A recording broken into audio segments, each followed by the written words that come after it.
Hello friends, तो आज हम पढ़ेंगे ऑब्स्टिकल्स टू क्योर के बारे में। ये ऑर्गेनल ऑफ मेडिसिन का एक बहुत इंपॉर्टेंट क्वेश्चन है। उसी के साथ मैं अगर आपको बताऊं तो ये प्रैक्टिस पॉइंट ऑफ व्यू से भी बहुत ज़्यादा इंपॉर्टेंट है। क्यों? ये आपको आगे वीडियो में पता लगेगा।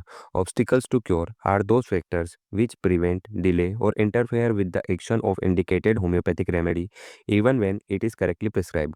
तो ऑब्स्टिकल्स टू क्योर जो है वो ऐसे फैक्टर हैं जो हमारी होम्योपैथिक मेडिसिन के एक्शन को या तो प्रिवेंट रोक देते हैं, या तो फिर डिले लेट कर देते हैं, या तो फिर उनके साथ इंटरफेयर करके उनके एक्शन को रिड्यूस कर देते हैं।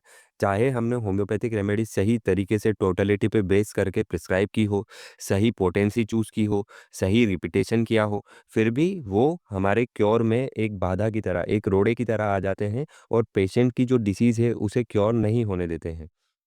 These are certain factors which prevent cure even when the correct medicine is given in proper dose and repetition. These factors block the action of the medicine and are called obstacles to cure.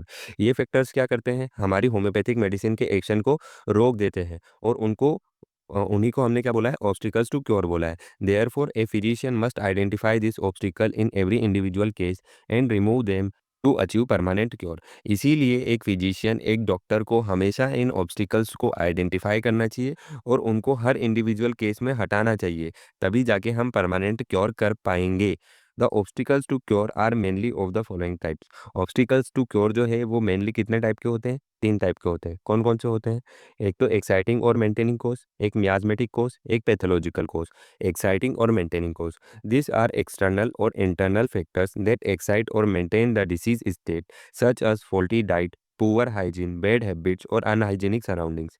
तो exciting और maintaining कोज वो factors होते हैं जो internally या externally हमारी disease को excite करते हैं।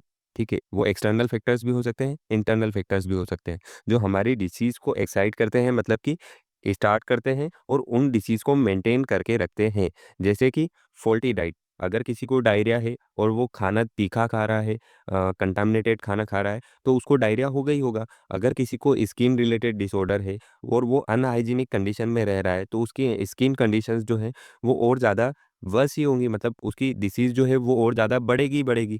इसी के साथ अगर किसी को अल्कोहल, दारू पीने से अगर कोई डिसीज़ है और वो दारू पीना नहीं छोड़ता है, तो हम चाहे कितनी ही अच्छी होम्योपैथिक मेडिसिन उसे क्यों ना दे दें, लेकिन उसकी बैड हैबिट की वजह से उसकी डिसीज़ कभी भी क्योर नहीं हो पाएगी।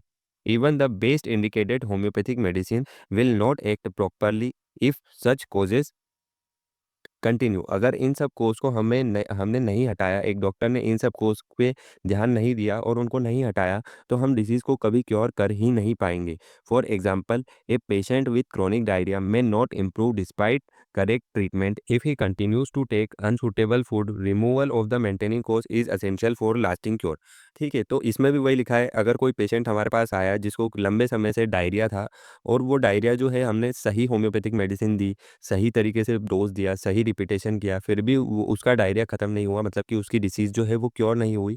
क्यों क्योर नहीं हुई? क्योंकि उसने खाना जो तीखा खाना खाता था, कंटामिनेटेड फूड खाता था, अनहाइजीनिक तरीके से रहता था, वो सब उसने बंद नहीं किया। इसी वजह से उसका जो डायरिया है वो क्योर नहीं हुआ।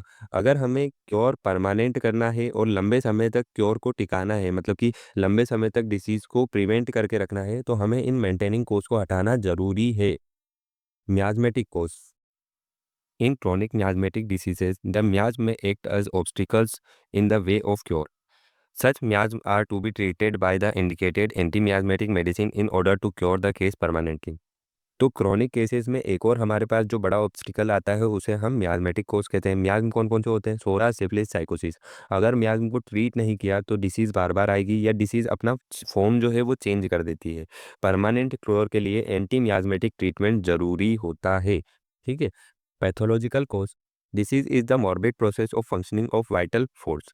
डिसीज क्या होती है? मॉर्बिड प्रोसेस होती है फंक्शनिंग ऑफ वाइटल फोर्स, मतलब वाइटल फोर्स जो है वो सही तरीके से काम नहीं कर पा रहा है, इसी की वजह से क्या हुई है? डिसीज हुई है। If this process is unchecked, अगर ये वाइटल फोर्स की जो काम करने की प्रक्रिया जो खराब हुई है वो हमने सही टाइम पे चेक नहीं की और ये प्रोसेस जो है ये अनचेक्ड रही, लंबे समय तक वाइटल फोर्स जो है वो मॉर्बिड फिनोमिना से काम करता रहा, खराब तरीके से काम करता रहा, तो धीरे-धीरे क्या होगा कि हमारी बॉडी में स्ट्रक्चरल चेंजेस आने लगेंगे।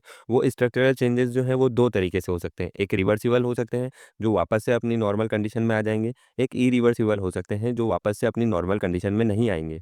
तो जो वापस से अपनी नॉर्मल कंडीशन में नहीं आएँगे, वो ऑब्स्टिकल्स टू क्योर की तरह हमारी बॉडी के अंदर काम करेंगे, जो डिसीज़ को हटने नहीं देंगे और डिसीज़ परमानेंट हो जाएगी एक बॉडी के अंदर। इसीलिए हैनुमान सर ने बोला था कि जो डिसीज़ है उसे जल्दी से जल्दी क्योर करना चाहिए। जो हमने सेकंड अफोरिज़म में पढ़ा था कि हाईएस्ट आइडियल ऑफ क्योर क्या होना चाहिए, तो rapid, gentle and permanent restoration of the health. वहाँ पे भी हमने पढ़ा था कि पैथोलॉजिकल कॉजेज़ की वजह से डिसीज़ जो है वो इरिवर्सिबल हो जाती है, इसीलिए हमें डिसीज़ को जल्दी से जल्दी क्योर करना चाहिए। इसी के बाद हम देखते हैं importance of knowing obstacles to cure. Obstacles to cure को अगर हम जान लेते हैं तो हमें क्या हेल्प मिलेंगी, क्या मदद मिलेगी प्रैक्टिस में। तो specially in chronic diseases the physician must carefully look for any obstacles to cure in each cases unless this obstacles to cure are identified and remove to cure can not be obtain.